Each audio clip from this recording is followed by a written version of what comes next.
Hello po mga kababayan, kamusta po kayong lahat? And once again, welcome po dito sa Simply Talkies Vlog. Tayo po ay magbibigay ng maiksing komento, opinyon at reaksyon sa mga mainit na usaping politika sa ating bansa. Shout out po lahat sa inyo, sa ating mga channel subscribers, mga followers, mga nagla-like at nagsishare ng ating videos. Special shout out sa ating mga OFWs, to the men and women in uniform, sa ating mga frontliners at mga guro. And once again, may God bless us all, may God bless our country, and may God bless and protect the Marcos administration from the forces of evils, the likes of Dutertes, their minions, their followers, and the anti-Marcoses. So pag-usapan natin mga kababayan, ito pong sinabi ni Senate President Chis Escudero. Mukhang pumanig po ang inyong Senate President sa Malacanang, no? Doon po sa sinasabi na Amy Marcos sa kanyang investigasyon diyan po sa hearing niya tungkol sa pagdukot, bibigay ng soberanya ng Pilipinas, no, sa ibang sa mga dayuhan. Dahil daw pinamigay o dinukot si dati ninyong Presidente Duterte at ngayon nakahiga doon sa dahig. At ganun din po, si Colmenares, binutata si Amy Marcos. Kasi si Amy Marcos nagmoto proprio, naglabas po siya ng kanyang mga findings. Ang bilis mga kababayan. Unahin muna natin mga kababayan, yung balita dito sa The Manila Standard tungkol po sa sinabi ni Amy Marcos sa kanyang hearing dyan kay Digong, in favor of Digong. Sabi dito sa Manila Standard article, Amy says government violated Rhodes' right but Palace disagrees. Ayun.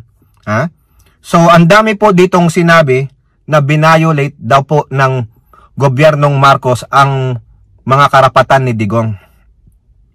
Yung constitutional rights niya, hindi pinangalagaan. Ayan. So, ang dami dito. Hindi na natin ito babasahin isa-isa. Pero, binutata siya dyan ni Yusek Castro. Ito po ang sabi niya. At a press briefing, Palace Press Officer Undersecretary Claire Castro said officials called to the Senate probe was not being deliberately evasive to conceal facts. Oo.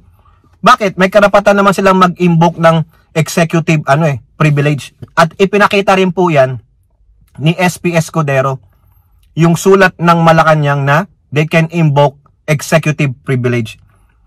I hope Senator Amy understand the meaning of executive privilege. It is a constitutional doctrine that allows the president and high-ranking officials to withhold some sensitive information, yes, for national security. If for your eyes only, for your eyes only. If you're not included on the list for your eyes only, then you no need to know ka. Diba? Hindi ka kasama. Itchapwera ka. Especially if this will result in the encroachment of one branch of government over another branch. Correct. I agree. No? Anong karapatan mo para ang executive branch? Equal lang kayo. Hindi ka mas mataas, pero mas mataas pa rin ang presidente. Kasi siya ang chief, commander-in-chief. Di ba? Now, mga kababayan, hindi nakakuha ng simpatya dyan si Amy Marcos sa Marioriang Pilipino. Wala silang pakialam dyan. 51% they wish, no, that Digong will face his atrocities, yung mga killings. Ngayon, kay SP Escudero tayo pumunta. May quote card mga kababayan Pero mas maganda siguro kung kukunin natin yung balita dito sa Manila Bulletin. Mas expounded siya mga kababayan no? Dito, si Escudero bilang isang abogado, bilang Senate President at probably impartial siya, ito po ang sabi niya, hindi sa Manila Bulletin, sorry po, sa Politico. Dito natin kukunin. Kasi kay Colmenares pala yung sa Manila Bulletin, sorry, no? Nagkamali tayo ng tingin. Sabi sa Politico, Escudero, no sovereign breach in government turnover of Rody Duterte to The Hague. So ano sinasabi mo dito na na violate ng administrasyong ito ang soberenya? Wala eh. Sabi ni Escudero, wala oh. Oh, ano to? Ha? Basahin natin ito mga kababayan. The Philippine government did not commit a breach of the country's sovereignty when it enforced the International Criminal Court's arrest warrant of former President Duterte. Senate President Escudero offered this legal opinion amid criticism from Duterte's allies that the administration of President Marcos Jr. recognized a foreign tribunal over the Philippine justice system. O ayan ha. O ito si Escudero, hindi mo alam eh. O dito akampin natin siya mga kababayan ha. Kasi ini-explain niya, legal opinion niya ito. Ha? Legal. Abogado siya eh, alam niya. Quote, wala akong nakikitang pag-agaw. Ika nga ng jurisdiction ng korte sa Pilipinas kaugnay sa issue at bagay na ito. This is because there was no crimes against humanity case filed against Duterte in the Philippine courts. Wala nga, wala. Sabi rin ni DOJ Rimulya, wala. Instead, Duterte was charged for the deaths in his bloody drug war before the ICC in The Hague by no less than his fellow Filipino citizen, including the surviving kin of the slain drug suspects. Quote, mga Pilipino ang nagsampa ng kaso sa ICC, hindi mga dayuhan. I agree! Ayan! Oh, Amy Marcos, how will you explain this sovereignty you are talking about? Ha? Pilipino rin ang nagdesisyon na gawin ito. Oy, Sara Pusit, how will you explain about the sovereignty you're talking about also? Ha? Abogado ka pa, ha? Wala namang dayuhan ang nanghimasok doon. Correct, sa filing pa lang ng kaso sa ICC. Bakit? That's ano ba si Trillanes? Yung isa yung kasama niya sa Magdalo? Sila ba? Sila De Lima ba ay mga US citizen? Mga ibang lahi? Hindi po eh, kapwa Pilipino eh. Oh. Wala namang pending na kaso dito labang kay Pangulong Duterte para sabihin mong tinanggalan ng jurisdiction yung Pilipino. Huwes na magpasya sa kasong ito at pinasa natin sa dayuhan. Dahil nga, walang pending case. Yon ang hindi maintindihan ng mga gonggong ng mga didisit. Ha? Oh, the Philippine government turnover of Duterte to The Hague also have legal basis in a domestic law. O ito maganda na. Wala daw jurisdiction. Dito na. Binayolate daw ang batas. Hindi nga sila makapag-cite ng batas na binayolate ng gobyernong ito. Ha? Which state that crimes against humanity suspect should be surrendered to a foreign tribunal where there is already a pending investigation. O you listen good. Mga DD shit. Ha? Amy Marcos, the Duterte siblings, you read this article from Politico.com, mismong Senate President na ang nagbigay ng kanyang legal opinion. Ha? Ayan, banggitin ko ulit yung article sa Politico ha. Escudero, no sovereign breach in government turnover of Rody Duterte to The Hague. Ine-explain ni Escudero. Sa aking pagkakaintindi, unang-una, walang na-violate na domestic law. Pangalawa, walang nagkaso sa Pilipinas sa ating Philippine Court kay Digong. Instead, kapwa Pilipino ang nagdemanda sa International Court. Tapos, di ba? Oh, walang binayolate na batas. Pero kayo, sigaw kayo ng rule of law. Anong na-violate na constitutional rights? Wala. Walang na-violate na sovereign rights? Wala. Ha? Oh, Escudero was referring to Republic Act 9851. O listen and listen good mga didisit. Ito, yung Republic Act na sinasabi nila na na-violate daw. Hindi nila masite ito. Kasi itong Republic Act na to is the Philippine Act on Crimes Against International Humanitarian Law, Genocide and Other Crimes Against Humanities. Meron pala tayong batas eh. Pinalo lang. Yan din ang sinasabi ni DOJ Rimulya tapos ayaw nyong pakinggan. Ayaw nyong basahin. May mga abogado kayo o baka hindi nyo alam kasi mga tanga at bobo kayong mga DDS. Oo. Which states that the Philippine government may surrender or extradite suspected or accused persons in the Philippines to the appropriate international court and dispense with the investigation or prosecution of a crime punishable under the Act. If another court or international tribunal is already conducting the investigation or undertaking the prosecution of such crime. Ayan. Ito lang ang gagamitin ng gobyerno na ayaw ipagtanggol ng Solicitor General kundi DOJ na lang. O DOJ Rimulya, gagamitin niya ito. Republic Act 9851 or the Philippine Act on Crimes Against International Humanitarian Law, Genocide and Other Crimes Against Humanity. Paano kayo ngayon? How will you defend this? How will you contradict this? This is our very own Republic Act, Philippine law. O, di ba? So, sa kaso ni dating Pangulong Duterte, walang pending na kaso dito para harapin niya. At yun ang piniling venue ng mga biktima at nagrereklamo para makakuha sila ng hustisya. Correct. At sang-ayon sa batas na umiiral sa atin na pwedeng dalhin ang sinumang akusado, Pilipino man o dayuhan, sa International Court kaugnay ng Crimes Against Humanities. Yan ay batas pa rin na umiiral sa ating bansa. Buti nga sa inyo. Lalo na kung wala namang kasong dinidinig dito at wala namang pending na kaso dito laban sa kanya na pwedeng sanang pagpasyahan ng Pilipinong huwes. O, basag kayong mga DDS. Yung mga sinisigaw ninyo, bring him home? No. Tama yung BP ninyo. Hindi na po maibabalik si dating Pangulong Duterte. Siguro, nabasa niya rin itong Republic Act 9851. Mga gunggong na mga DDS. Oh, napahiya kayo, naka-Escudero, no? O sige, kamuhian nyo si Escudero ngayon. Pero totoo po, legal opinion niya po yun. Nabasa niya yan, magaling na abogado yan. Sa akin ngayon, magaling ka, Escudero. Okay, magaling. Ha? Now, ito, isang bayan muna, dating representative, si Nery Colmenares. Ha? Pinagsabihan si Imee Marcos.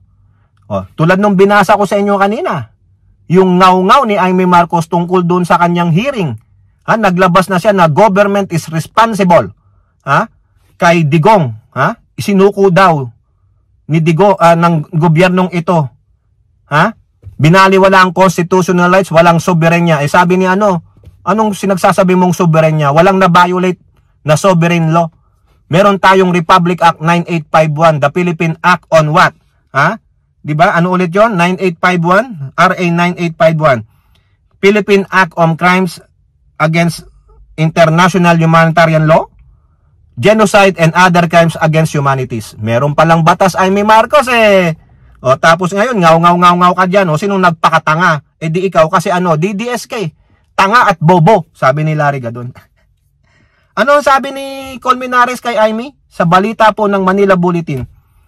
Colmenares tells Imee Marcos, Duterte's arrest is legal. Legal. Oh. Ito, abogado din to si Colmenares, ha? Former Bayan Muna Representative Colmenares challenged Imee Marcos on her Senate Foreign Affairs Committee findings that the arrest of Duterte by the ICC violated the ex-president's rights. Colmenares, ha? Kaya mo ba tong idebate? O sasabihin mo na lang, wag nang patulan. Kasi wala kang utak ikaw yata yung Marcos na walang utak. Oo. Colmenares, a human rights lawyer, argued Duterte's turnover to the ICC was rightful and legal as the presidential sister, anon Duterte allies reckoned that the Philippines had no obligation to surrender the former leader to foreign body.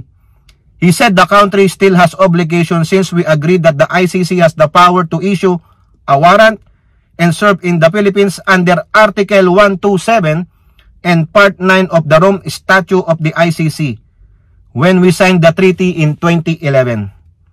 Article 127-2 states that the withdrawal of the state party shall not affect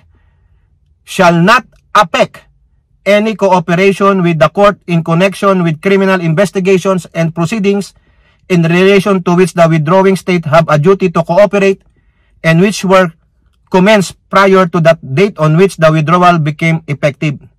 Any state, even if it has withdrawn from the treaty, is bound to cooperate from the moment they signed the Rome Statute. Ayun naman pala eh. So therefore, binabiolate din pala ito dati ni Pangulong Marcos. O, para lang protektahan si Digong, pero enough is enough. Tama po yan. No? At the end, tama ang ginawa ng administration. Turn over that bitch. Turn over that pentaning boy. Article 89 grants the ICC the power to request for the arrest and surrender of a person to any state on the territory of which the person may be found and shall request the cooperation of the state in the arrest and surrender of such person. O ayan, Amy Marcos. Ha? Kalabanin mo ito. O ito, isinight din ni Colmenares yung Republic Act 9851. Ha? Section 17 of that Republic Act 9851. Ha? Ulitin natin, ano ulit yung, ang haba kasi ng meaning mga kababayan eh. Ha? The Philippine Act on Crimes Against International Humanitarian Law, Genocide and Other Crimes Against Humanities. Republic Act 9851. O sabi dito ni Colmenares, tignan mo, abogado, nagbabasa ng batas, nagsasaliksik, si Amy Marcos, moto proprio. O, Colmenares also said the government has the duty and power to surrender Duterte under Section 17 of Republic Act 9851, which states, quote, in the interest of justice, the relevant Philippine authorities may dispense with the investigation or prosecution of a crime punishable under the Act if another court or international tribunal is already conducting the investigation or undertaking the prosecution of such crime. Ito rin yung sinasabi ni Escudero. Pero si Amy, hindi niya alam. Ha? Nakakahiya. Ito tuloy ang sinabi sa'yo ni Colmenares. The assertion of Senator Marcos that there was no warrant of arrest or that Duterte was not allowed counsel is untrue. Hindi daw totoo. A warrant of arrest has been validly issued by the ICC and President Duterte has Attorney Salvador Medialdea when arrested. His retaining of Medialdea as counsel in the first ICC hearing only proves that he was actually his counsel of choice. It is clear that President Marcos personally decided to cooperate with the ICC, and Senator Marcos' assertion that the Philippines has no obligation to cooperate with the ICC is now irrelevant, because even if this were true, any state, whether a member or not, can still cooperate with the ICC in its discretion, even without a red notice from Interpol. O ayan, butata ka, Amy Marcos. Now, ang gawin nyo na lang ng mga DDS, mag-file kayo ng impeachment. Diba sabi ni Panelo, pag ikaw nakipag-cooperate sa Interpol, President Marcos, sa Interpol, sa ICC, magpapile kami ng impeachment. Betrayal of public trust. O ngayon, hinahamon niya si Amy, mag-file ka ng impeachment sa kapatid mo kasi culpable violation of Constitution naman. O diba? Ayun na. Kung ano-ano nang pinagsasabi nila. Do it! Doon na lang sa Republic Act 9851. Ha? Yung Philippine humanitarian law against international humanitarian law, genocide, or crimes against humanities. Diyan na lang bokya na kayo Diba? Nag-aabuga-abugaduhan kayo. Alam din ni Panelo yan. Pero si Panelo, sadista din. Gusto niyang mag-away ang magkapatid na Marcos. O ayan, diba? O ikaw, Amy, kailan ka matatauhan? Binasura ka na ng mga DD shit. Kaya wag ka nang mag-inarte. Pareho lang kayo ng kaibigan mong si Pusit na parehong maarte. Mga urokan. O, kayo po, ano pong inyong masasabi? Comment down below and don't forget to like and share. Hope to see you in the next videos. Bye-bye. God bless.